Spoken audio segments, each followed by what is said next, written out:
بسم اللہ الرحمن الرحیم نحمدہ ونصلی علی رسولہ الکریم اما بعد فاعوذ باللہ السمیع العلیم من الشیطان الرجیم بسم اللہ الرحمن الرحیم قال اللہ تبارک و تعالی فی کتاب الکریم ان اللہ وملائکتہ یصلون علی النبی یا ایہا الذین آمنوا صلوا علیہ وسلموا تسلیما اللہم صلی علی محمد وعلی آل محمد کما صلیت علی ابراہیم وعلی آل ابراہیم انک حمید مجید اللہم بارک علی محمد وعلی آل محمد کما بارکت علی ابراہیم وعلی آل ابراہیم انک حمید مجید رب اشرح لی صدری ویسر لی امری واحلل عقدۃ من لسانی یفقہوا قولی ربنا آتنا فی الدنیا حسنۃ وفی الآخرۃ حسنۃ وقنا عذاب النار ربنا آتنا من لدنک رحمۃ وہیئ لنا من امرنا رشدا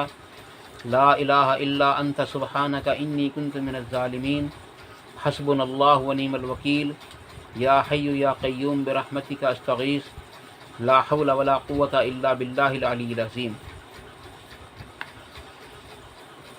10 قسم کے مال جن پر زکوٰۃ فرض ہوتی ہے۔ عزیز دوستو، میں جن 10 قسم کے اموال کا ذکر آپ کے سامنے کروں گا، اس سے پہلے میں آپ کو ایک بات بتلا دوں کہ جب مال کے زکوٰۃ جو فرض ہوتی ہے وہ 10 قسم کے مالوں پر ہوتی ہے، اور اس میں بڑی 2 شرطیں ہیں۔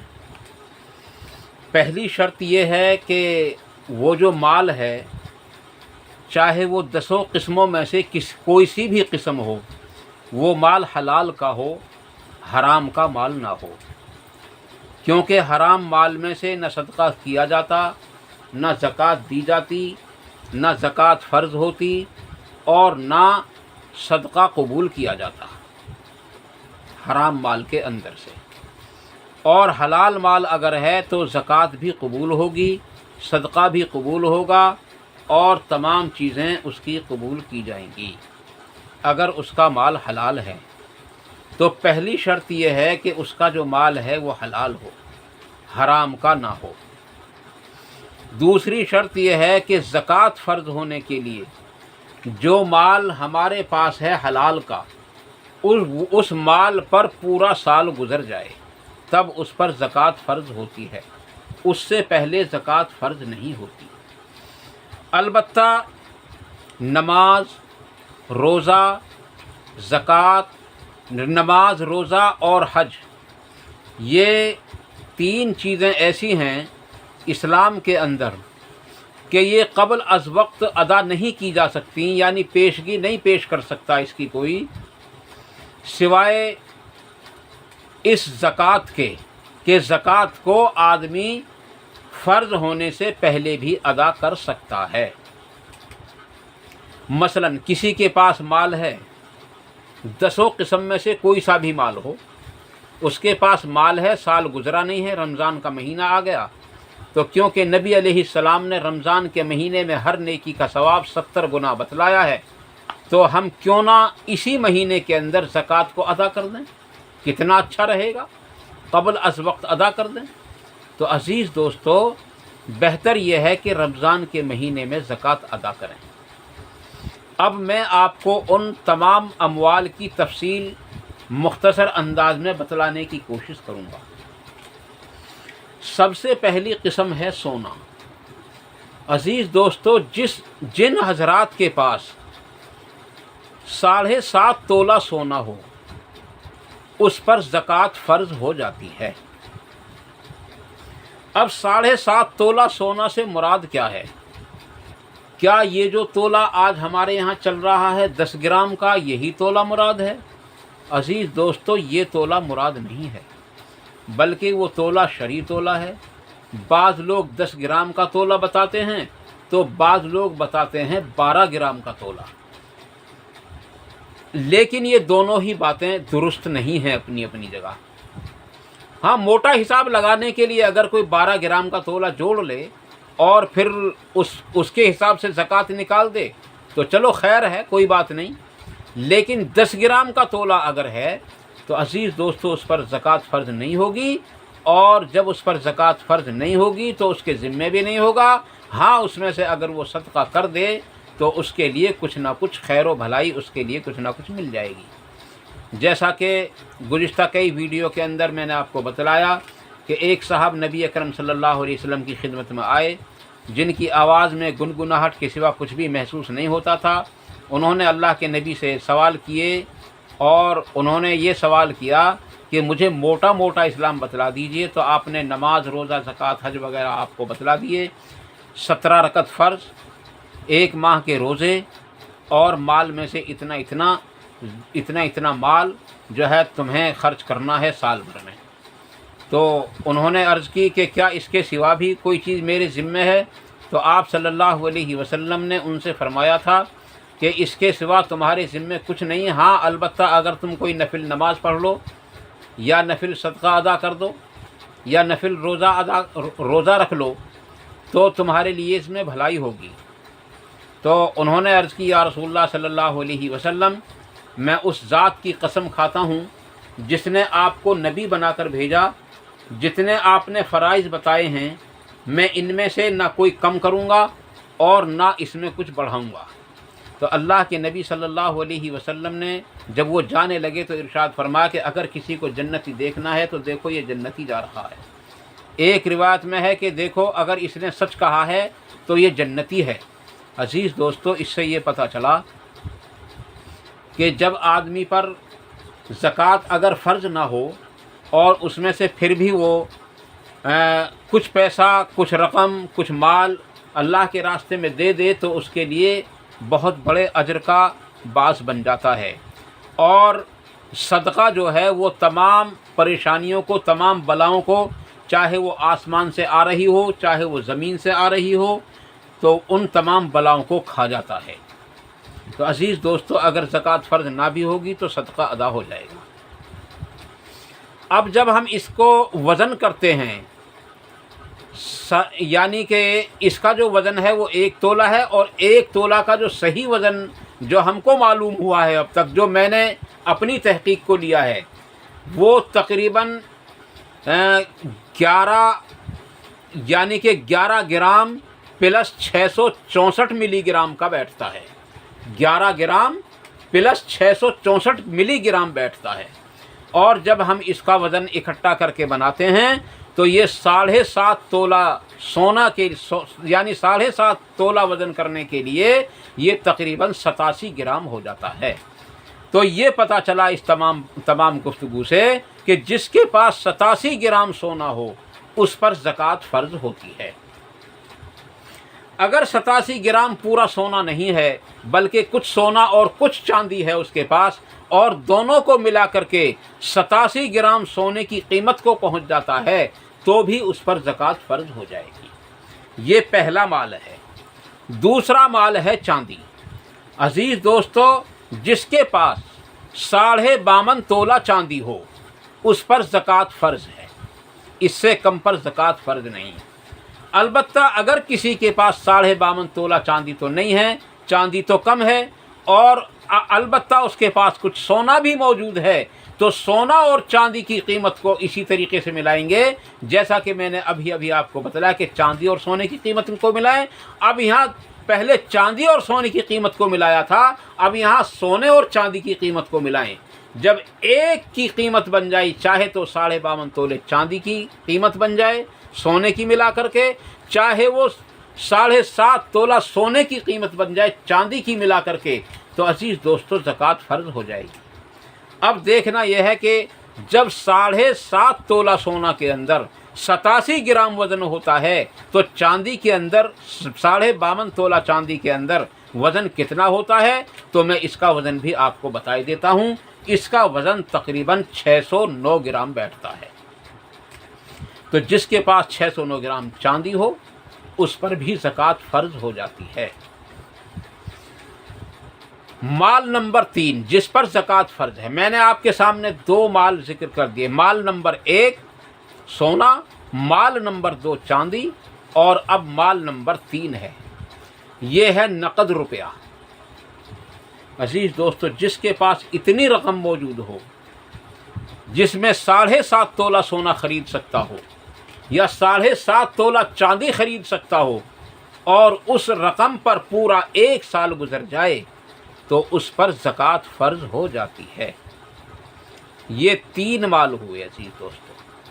اب چوتھا مال ہے تجارت کا، چاہے ہم وہ تجارت کے لیے ہم نے کوئی دکان کر رکھی ہو، چاہے ہم پھیری کے ذریعے مال کو خرید کر کے بیچ رہے ہوں، اس پر بھی زکوٰۃ فرض ہے۔ لیکن عزیز دوستو واضح رہے، اس پر زکوٰۃ اس وقت فرض ہوگی جب ہم اس مال کو نقد لا کر کے بیچ رہے ہوں، اور اگر ہم اس مال کو ادھار لائے ہیں اور ادھار ہی لا کر کے ہم نے اس کو نقد بیچ کر کے اس کی قیمت ادا کرنی ہے تو عزیز دوستو پھر اس پر بھی زکوٰۃ فرض نہیں ہوگی۔ اور یہی مثال آپ ان تینوں قسم کے اموال پر بھی سمجھ لیں، یعنی سونا، چاندی اور نقد پر بھی سمجھ لیجئے گا اسی بات کو کہ اگر کسی پر کچھ قرض بھی ہو تو اس مال میں سے وہ قرض بھی کاٹنا پڑے گا، اور اس قرض کو کاٹنے کے بعد اگر اس کی قیمت کو وہ مال پہنچتا ہے تب اس پر زکوٰۃ فرض ہوگی، اس سے پہلے زکوٰۃ فرض نہیں ہوگی۔ مال نمبر 5، وہ عزیز دوستو میں نے آپ کے سامنے کتنے مال ذکر کر دیے؟ سب سے پہلا مال نمبر 1 سونا، مال نمبر 2 چاندی، مال نمبر 3 کرنسی یعنی موجود روپیہ پیسہ نقد، اور مال نمبر 4 تجارت کا مال۔ مال نمبر 5 اور مال نمبر 6 اور مال نمبر 7 عزیز دوستو یہ 3 مال ہیں جو جانوروں سے تعلق رکھتے ہیں۔ ان میں سے پہلی چیز ہے اونٹ، لیکن اس کا ایک نصاب ہے، انشاءاللہ تعالیٰ اگلی کسی ویڈیو کے اندر میں آپ کے سامنے ذکر کروں گا۔ اور دوسری قسم ہے اس کا بکری، وہ بھینس یا گائے دوسری قسم، اور تیسری قسم ہے اس کی بکری یا بھیڑ وغیرہ۔ جس کے پاس ان 3 اموال میں سے وہ جو ہے زکوٰۃ کا یعنی کہ اتنا ہو جائے جس پر زکوٰۃ فرض ہوتی ہے تو عزیز دوستو اس پر زکوٰۃ فرض ہو جائے گی، بشرطے کہ اس پر بھی سال گزر جائے۔ 3 قسم کے اموال یہ ہو گئے، اور یہ تمام اموال جمع ہو کر کے ہو گئے تقریباً 7۔ اب 3 قسم کے اموال باقی رہ گئے، وہ تینوں قسمیں زمین سے تعلق رکھتی ہیں عزیز دوستو۔ زمین نمبر 1، جو زمین ہم نے خریدی بیچنے کے لیے، اور وہ ہمارے پاس کامرشل زمین ہے، بیچنے کے لیے ہے، اور ہم نے وہ تجارت کر رکھی ہے اور اس کو 1 سال ہو گیا ہے تو اس پر زکوٰۃ فرض ہو جائے گی۔ عزیز دوستو اس کے ساتھ دوسری قسم زمین کی ہے کھیتی باڑی۔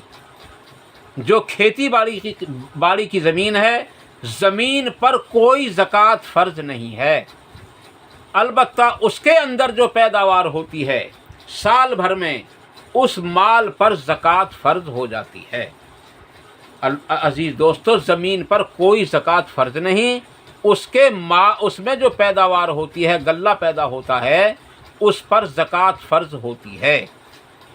اور یہ بات اور تجارت کے اموال میں بھی سمجھ لیجئے گا کہ جو ہم نے دکان کر رکھی ہے، جو اس کے اندر فرنیچر لگا ہوا ہے، کرسیاں ہیں، میز ہیں، اور بیٹھنے کے لیے ہم نے جو انتظامات کر رکھے ہیں، ترازو ہے، سامان بھرنے کے لیے جو ہم نے اشیاء رکھ رکھی ہیں، ان پر کوئی زکوٰۃ فرض نہیں، زکوٰۃ صرف بکری والے مال پر فرض ہوتی ہے۔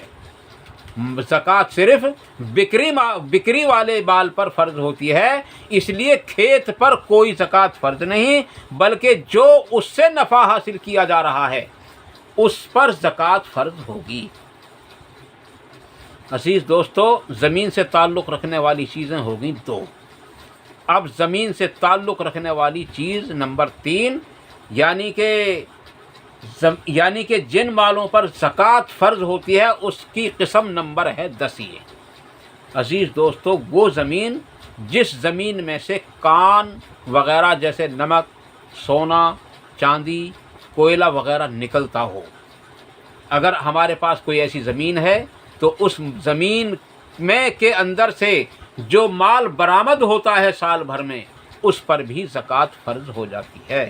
البتہ وہ جو زمین ہے اس پر کوئی زکوٰۃ فرض نہیں ہوتی اس کی قیمت پر، البتہ اس کے اندر سے جو کان نکل رہی ہے اور یا اس کے اندر جو پیداوار ہو رہی ہے یا اس کے اندر جو تیل نکل رہا ہے اس پر زکوٰۃ فرض ہوتی ہے۔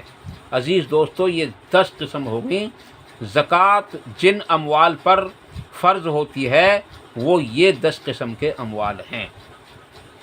ان کی تفصیل انشاءاللہ تعالیٰ میں آگے بتاؤں گا، البتہ میں آخر میں ایک حدیث آپ کے سامنے پیش کیے دیتا ہوں جو ان 10 مالوں کے لیے کہ زکوٰۃ روکنے والوں کے لیے وعیدیں ہیں۔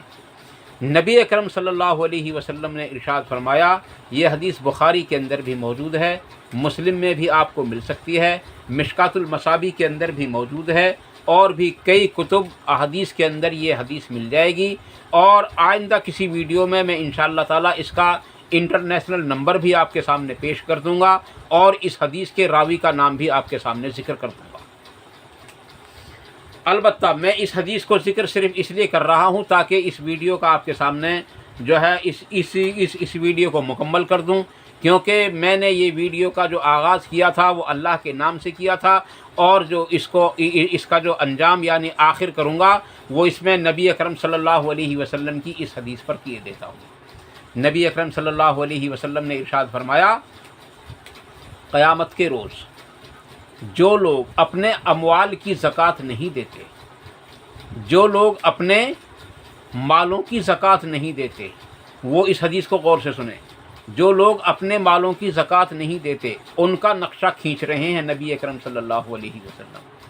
فرمایا جس نے اونٹوں کا حق ادا نہیں کیا ان کو ان کی زکوٰۃ ادا نہ کی، یا ان کو کھانے پینے کا مکمل وہ نہ کیا، ان کا دیکھ بھال نہ کی، تو قیامت کے روز جو دن 50,000 سال کے برابر کا ہوگا اس دن اس آدمی کو زمین پر چت لٹا دیا جائے گا، اور وہ اونٹ اس کو اپنے پیروں سے اور اپنے دانتوں سے کاٹ کاٹ کر زخمی کر رہے ہوں گے اور اپنے پیروں سے کھوند رہے ہوں گے، روند رہے ہوں گے۔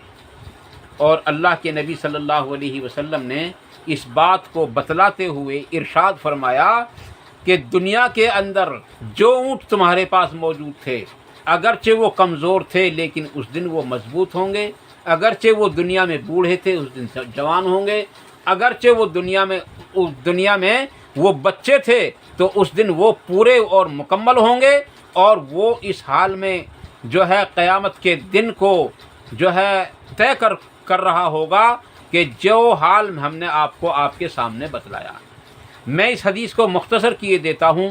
اسی طریقے سے آپ صلی اللہ علیہ وسلم نے گائے اور بھینس کے بارے میں بھی فرمایا کہ وہ ان کو یعنی اپنے مالکوں کو اپنے پیروں سے اور اپنے سینگوں سے روند رہے ہوں گے اور اپنے سینگوں سے زخمی کر رہے ہوں گے، مار رہے ہوں گے، اور وہ 50,000 سال کا جو دن ہوگا وہ اس میں پورے دن اس میں اسی مصیبت میں مبتلا رہیں گے۔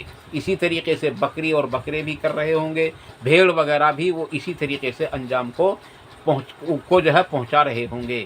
اور جو ان کے پاس مال ہے یہ قرآن کریم کے اندر ہے۔ عزیز دوستو، اللہ تعالیٰ نے خود ارشاد فرمایا کہ اگر یہ لوگ اپنے اموال کی زکوٰۃ نہیں دیتے ہیں تو ان کے مالوں کو چاہے وہ سونا ہو یا چاندی ہو یا کوئی اور مال ہو، ان کو تختیوں کی شکل میں لایا جائے گا اور جہنم کی آگ کے اندر ان کو تپا کر گرم کیا جائے گا، اور ان کی پیشانی اور ان کی پیٹھ اور ان کے پہلو کو ان سے جلایا جاتا رہے گا، اور 50,000 سال کا جو دن ہوگا اس میں متواتر یہ عمل ہوتا رہے گا۔ اللہ کے نبی صلی اللہ علیہ وسلم سے پوچھا گیا، یا رسول اللہ صلی اللہ علیہ وسلم گھوڑوں کے بارے میں کیا حکم ہے؟ تو آپ صلی اللہ علیہ وسلم نے ارشاد فرمایا کہ گھوڑا آدمی کے لیے یا تو بھلائی ہے یا تو خیر ہے یا اس کے لیے شر ہے۔ گھوڑا یا تو اس کے لیے خیر ہے یا اس کے لیے شر ہے۔ اگر کوئی گھوڑا پالتا ہے اس لیے کہ میں اس گھوڑے کے ذریعے اللہ کے دین کا کام کروں گا، اللہ کے لیے کوئی جد و جہد کروں گا، کوئی کوشش کروں گا، یا میں اگر نہیں کر سکتا تو کوئی اس کام کو کرنے والا ہوگا تو اس کو دوں گا، تو اس کے لیے وہ خیر ہے۔ اور اگر گھوڑا اس نے پالا تکبر کے لیے، اپنی بڑائی اور بڑک پن ظاہر کرنے کے لیے، تو اس کے لیے وہ بہت بڑا شر ہو جائے گا۔ یہاں تک کہ اگر گھوڑا اس نے خیر کے لیے پالا ہے تو اس کو کھانا کھلانا، پانی پلانا، اس کو گھمانا پھرانا، یعنی جہاں تک وہ گھوم جائے، گھما کر لے آئے، وہاں تک بھی ان ریت کے ذرات یا اس کے قدم جتنے پڑیں گے، ہر قدم کے بدلے اس کے لیے نیکی لکھی جائے گی۔ اور اگر اس نے تکبر کے لیے گھوڑا پالا ہے، گھمنڈ کے لیے، بڑائی ظاہر کرنے کے لیے، تو اسی کے بالمقابل اس کے نامہ اعمال میں گناہ بھی لکھے جائیں گے۔ اس کے بعد آپ صلی اللہ علیہ وسلم نے آپ صلی اللہ علیہ وسلم سے سوال کیا گیا کہ گدھوں کے بارے میں آپ کا کیا حکم ہے؟ تو آپ صلی اللہ علیہ وسلم نے ارشاد فرمایا گدھوں کے بارے میں فَإِنَّ مَعَ الْعُسْرِ يُسْرًا إِنَّ مَعَ الْعُسْرِ يُسْرًا، نہیں، وہ یعنی کہ دوسری آیت ہے، میں وہ آپ کے سامنے اس آیت کو غلط پڑھ گیا۔ فَمَن يَعْمَلْ مِثْقَالَ ذَرَّةٍ خَيْرًا يَرَهُ وَمَن يَعْمَلْ مِثْقَالَ ذَرَّةٍ شَرًّا يَرَهُ، یہ حکم آیا ہے۔ اس کے سوا گدھوں کے بارے میں مجھ پر کوئی وحی نازل نہیں کی گئی ہے۔